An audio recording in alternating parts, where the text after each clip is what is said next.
guys, welcome back to my channel. As the title says, I got a surgery date for my jaw surgery to fix my underbite, and I am so excited. I was intending to film a few more updates before this because I think my last video was like 6 months ago. I think I filmed that one and released it in July. Right now, it's actually the end of January, or it might be actually February. It's actually February 1st. And so I was thinking about filming something in between, but nothing really happened, to be honest. Besides, like, you know, switching out my trays, going for visits to the orthodontist, like nothing major happened, but I got my surgery date just a few weeks ago. So I'll kind of tell you guys everything that happened in between the last update and right now. So since the last time I spoke to you guys, I had gone to a couple of orthodontist visits, and they're basically just check-in visits where, you know, the ortho was checking like how it was progressing with the Invisalign. But in November, I went to my orthodontist and she basically told me like, your teeth are in position to get surgery at any time. She's like, if your surgeon has a date, just take it, give us a call, you're ready, basically. And so I called my surgeon before I got to that date because I knew that I wanted to get my surgery after the new year. So in 2025, like basically after mid-January, I really wanted to get the surgery because I knew that it would be at least 6 months of healing time before, you know, like the swelling and stuff goes down. And I am getting married in September. So I'm like, okay, well, if I get the surgery in mid-Jan, recovery from the surgery takes like 2 months, let's say. So that puts me at about mid-March. And then about 6 more months after that, or I guess like 4 more months after that, kind of takes me to that July timeframe. And so mid-Jan to March was my ideal timeline that I had given him before. I knew that these were the steps. So for my orthodontist, she basically said like, these were the things that you had to get done before you were able to get on the surgeon's wait list. And so I had asked to get the hospital consent form ahead of time. So I did that in like October, even before the orthodontist like gave me the okay. And then I also asked for the lab rec to go get a blood test, because before you do the surgery, they want to test your blood, make sure that your, I don't know, oxygen levels, like you're healthy basically. And so I had asked for that rec in October. I got the blood test done in October. So truly I was just waiting for the orthodontist to say, yes, go. And then also for the surgeon to have a spot open up. Like I was just waiting. So I called and made an appointment at my surgeon's office, and it took a couple weeks, actually, like a few weeks, because the surgeon's office was like closing for Christmas time, the holidays. And so I think that I got a visit just before the holidays, and they basically, it was just like a check-in to see what the status was. And I told them that the ortho had given me the okay and that I wanted it ASAP. And then my surgeon was asking me like what my timeline was again of when I wanted to get the surgery. And I'm like, well, basically in a month, I would like to get the surgery like mid-Jan. It wasn't as forceful as that, but what I said was like, I'm ready. Like if you have a last minute cancellation starting mid-Jan, I am freaking ready. And he kind of hesitated, and they were like, ooh, like that's actually really, really soon. He's like, what's more realistic is probably like end of Feb, like maybe March. He's like, April at the very latest is when we would be able to accommodate you. And so I asked him, I was like, well, how long is your wait list? Because in Vancouver, there's like a website. There's a website that shows you the wait list for all of the doctors that are performing jaw surgery, and I would imagine other kinds of surgeries. And when you look at that website, my surgeon's list is not, I think it was like less than 9 or less than 10 or something like that. So maybe just the people who are like imminently like next on the list.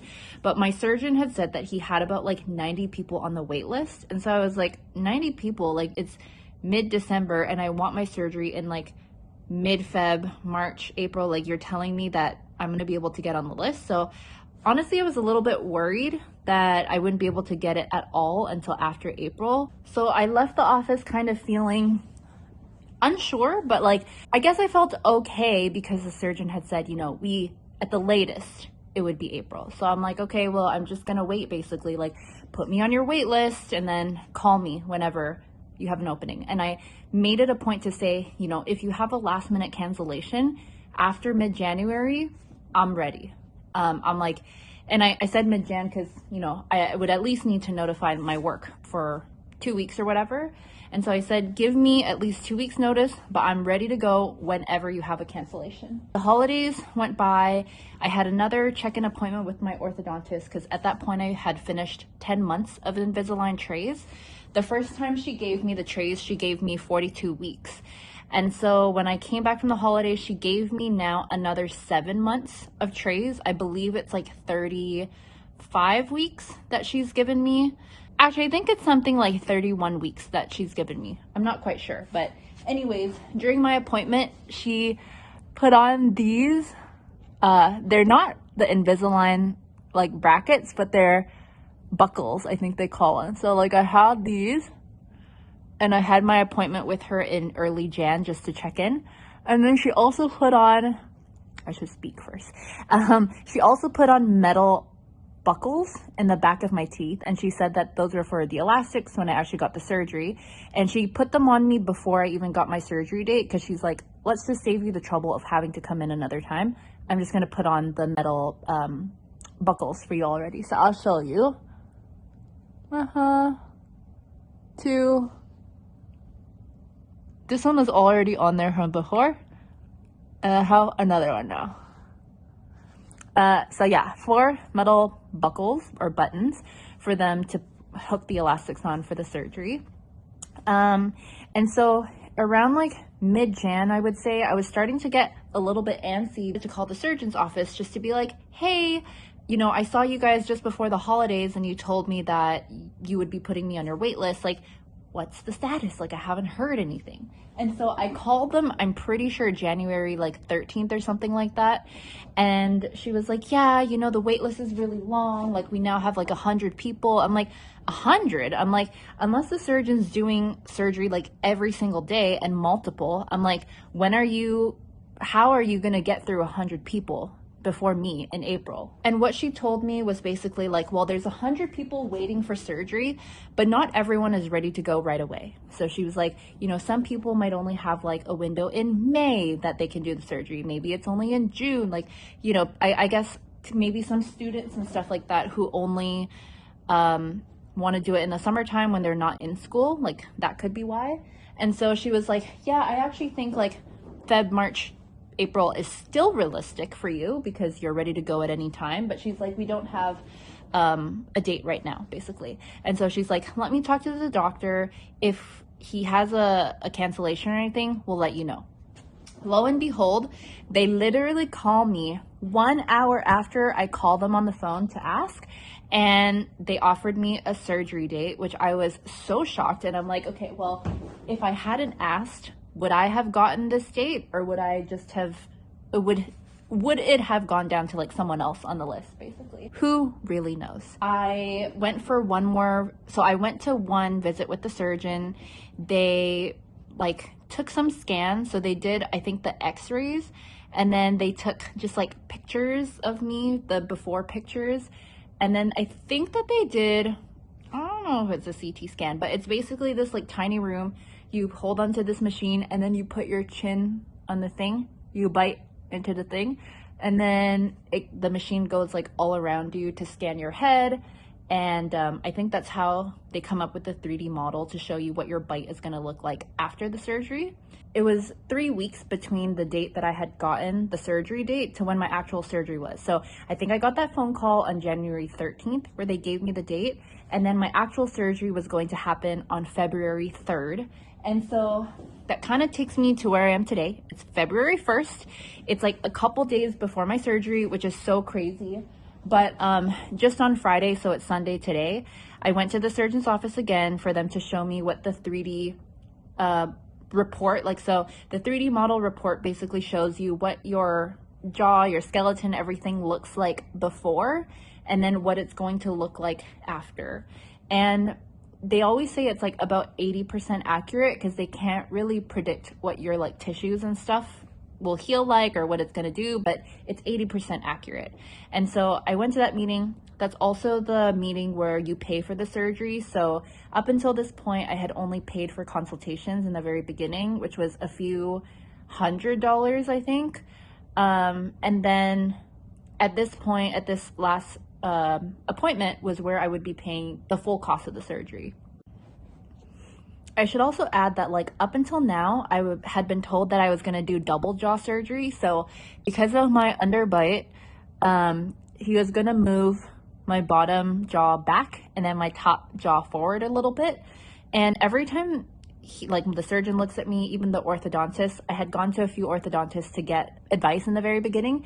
They all look at me and go, your mid face is recessed. They're like, you need to move your top jaw forward. Like I had never heard that before, like starting this jaw surgery, like research, but like that's, I guess, just a term of how they classify like whether you have an underbite and stuff like that. Because the look is typically that like, you know, your top jaw, there's an undergrowth of your top jaw, which is why your mid face looks pushed back a little bit or recessed. Like that's what I've understood. We had talked about double jaw surgery this whole time. Before we did the 3D scans, my surgeon had said, you know, we're probably going to move your top jaw forward like 2 to 3 millimeters and then push your bottom back 7. So I had done a lot of research online. Lots of people seem to do double jaw surgery. Lots of people were actually advising against pushing the lower jaw back at all. When I say a lot of people, I mean our friends on Reddit. Okay, that's where I go to do research, or at least to get people's opinions. And so everyone was saying like if they had pushed their lower jaw back, like it really messed with their airway after. And so I was worried about that because right now I don't have any like breathing issues. Like my breathing is fine. And when we had done the scan, like it showed that my airway was getting a good amount of oxygen. And so I didn't want that to change after the surgery. So I had asked the surgeon again, I was like, hey, well, like, should we even bother pushing the lower jaw back? Or maybe you could push it back like a little less, maybe 4 or 5 millimeters, and then just push the top one forward a little bit more. And he had said, you know what, like your airway can accommodate a lot of space. He's like, your airway is double the size of other people's, which I'm like, oh my God, that's crazy. And so he's like, you're gonna be fine. Like that's why we're doing double instead of just pushing the bottom one as like further back to make sure you don't have airway problems. And so I felt good about that. Like that kind of like eased my anxiety over the airway thing. And I had also gone to my orthodontist and asked the same question. You can tell, by the way, I'm paranoid and love to ask a lot of questions. So I had asked her, hey, what do you think the movements are going to be? And I feel like orthodontists usually don't like to like give that much of their advice or opinion because they're always like, you know, you're going to work with your surgeon to figure this out. Like we don't know the exact movements. But my ortho had said like, you know, if he's advising to do double, he's probably thinking about the fact that, you know, he's trying to accommodate the shifts that might impede your airway. So again, made me feel good about it. I wasn't worried. When I went to go to my appointment on Friday, so this was my last pre-surgical appointment with the doctor where he showed me the 3D scan. When I went into the room, he was like, hey, so after doing your 3D scan, he's like, I actually think that we should only do the lower jaw. And I was kind of surprised and thrown off by this because he had told me so many times before, like just how my bite is. From what he saw, double was what he was going for. And so when he showed me like my skeleton and my bones and stuff like that, he explained that like on the side, he's like, well, why I thought your face looked recessed is like, if I look at you, of course, the lower jaw is like longer, which makes this look like sunken in a little bit. He's like, but if you cover this part, he's like, you actually look fine. He's like, so it's really just the lower jaw that's longer. And then I think like even more than that is when they did like the x-ray scan of my jawbones, the top jaw looked in line, or like it was more forward than he had thought. I guess you can't really see those things, like you only see it when you do the x-ray, but it's not like visible to the naked eye, even for surgeons, which is why sometimes their plans change and stuff like that. But he explained to me that that's why he's recommending lower only, and that if he moved my top jaw forward, he said that would actually make me look a little bit like buck teeth kind of look. So he's like, I wouldn't do that because I don't think that's the aesthetic that you would want after this jaw surgery. But he did ask, he was like, so what do you think? And I was like, well, I don't know. I'm like, you're the surgeon. You're supposed to tell me like what your plan is. And he's like, well, if you really want double, we can accommodate, like we can do it. It's just not what I would recommend. And I'm like, well, I would only do it if you told me that there was like a benefit or that there was like some pros associated with it. And so he did say, so he always goes, smile really big. And when he says that, I'm like, right, like I smile good. And then he always looks, he goes, well, you're a little gummy when you smile. And I guess here, but I've never really thought about myself as having a gummy smile, because when I smile like this, or like I'm not like, you know, like I'm not pulling my mouth back really big. And so he said, if you want to fix that gumminess, he's like, then we can do the top jaw as well, because I can fix it at the time. I guess like they would move this up a little bit. And so I'm like, you know what, if that's just for aesthetics and it's not something that bothers me so much, like typically I don't really think I even move my like top lip that much. I was like, I think one jaw is good because it's probably, I'm hoping, a smoother recovery, less painful. I don't know, but I'm hoping. And yeah, like that part of my mouth or teeth like doesn't bother me that much. I did tell him though that the one thing that does, like, that I want fixed as a result of the surgery, so if I smile, notice how the midline of my teeth, like this at the top and this at the bottom, it doesn't line up. It's like pretty crooked, honestly. And again, I think I talked about it before, but like if you Google Tom Cruise's teeth, his midline totally doesn't line up. So it's a thing, but I'm like, if I'm gonna like have this jaw surgery, I want that at least fixed. And so if it was the case where my top was misaligned, he would move the top jaw, so do double jaw surgery. But if it was already like where it should be, then he's like, let's leave it. So, and he looked at my teeth, he's like, smile. He's like, honestly, I think your top one is pretty like close already. He's like, when I fix the bottom, I'll just move it so that it's gonna be aligned. That also made me feel good that he said that that can be, like the top was fine where it is. If it was misaligned, I would have probably opted for the top, like the double jaw surgery. I did hear that when you do the top, because they cut it like right here, it's more, you know, it's kind of cutting around where your sinuses are. And so you tend to get more of that like stuffy nose, congestion, your nose shape changes as a result of doing the top jaw. But because I was just doing the bottom now, they're just cutting, you know, the length of the bone down here. So it shouldn't shift any of my top half of my face. So by the end, I had opted for just the lower jaw surgery, not the top. And I felt pretty good about that decision. I mean, I feel like, you know, by the time you've gotten this far, you trust the surgeon that you're working with because you've done enough research, you've seen, you know, at least some of the cases that he's done and trust his expertise and stuff like that.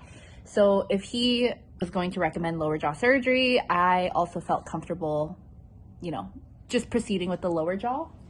The other thing that I had asked him, and that you guys could probably do if you're considering the surgery, is to ask him to show you pictures of like other patients that have had similar bites, just so you can get a feeling of what you might look like after.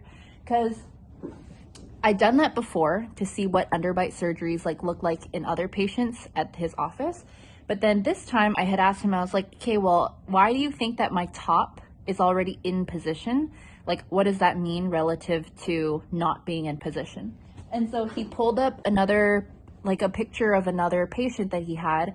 And maybe from like the outside, it looked like we had a similar bite. I mean, it's an underbite. When he showed me the actual x-ray pictures of like the skeleton, that person's top jaw was, you could actually tell that that one was further back compared to the bottom. And so he's like, well, in this case, once we actually scanned and got the x-ray, it was really evident that the top jaw, there was undergrowth of the top jaw, which he could only tell once they got the x-ray, which is so interesting to me. I mean, I'm learning a lot about all of this jaw surgery stuff from doing this. But yeah, if you guys have any questions, if you want to like go through jaw surgery, I feel like all these sorts of questions and like asking for comparison photos of other patients your surgeons have done before or have worked on, totally fair game and totally helpful in helping you wrap your head around like what the surgeon is recommending, and also just feeling more comfortable that your surgeon has, you know, the most knowledge or like has had the experience with other sorts of bites before. Other thing that I thought was like nice is that, so double jaw surgery would have costed me $11,000. I'm in Canada, Vancouver, that's how much it costs here.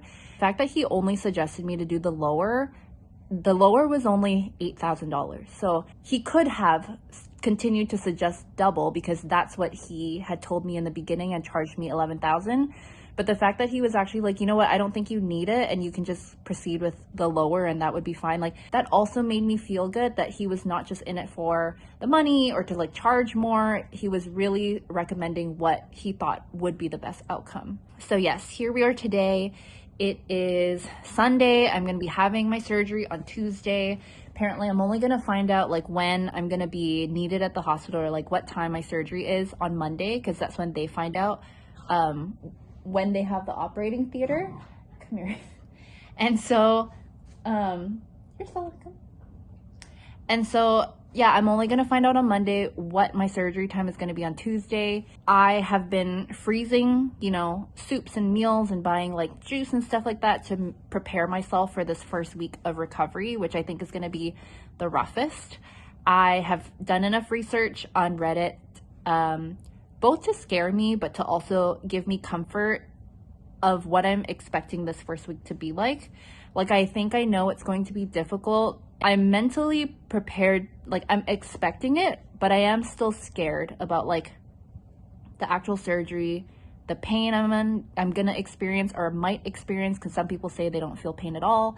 But yeah, I'm going to record another video probably talking about the stuff that I'm like preparing for surgery, like what did I buy, what did I make, like what are my meals and stuff going to be. But I don't think I'm gonna get that up before I actually go into surgery, because it's 2 days. It's just so much so little time.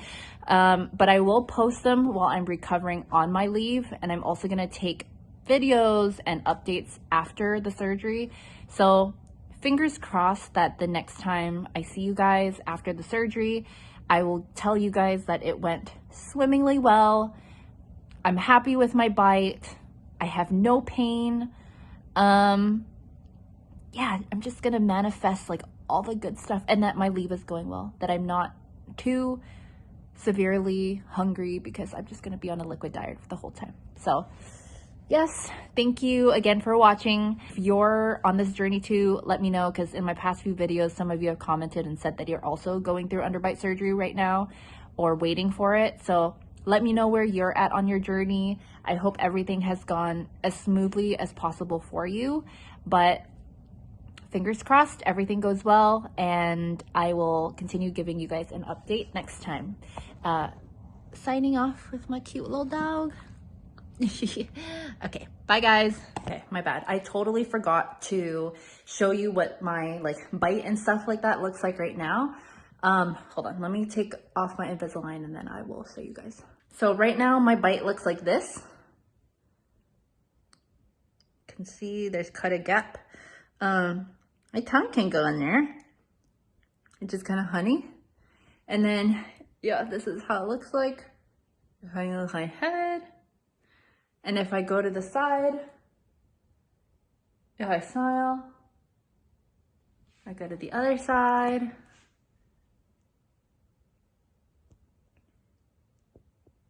That's how it looks like.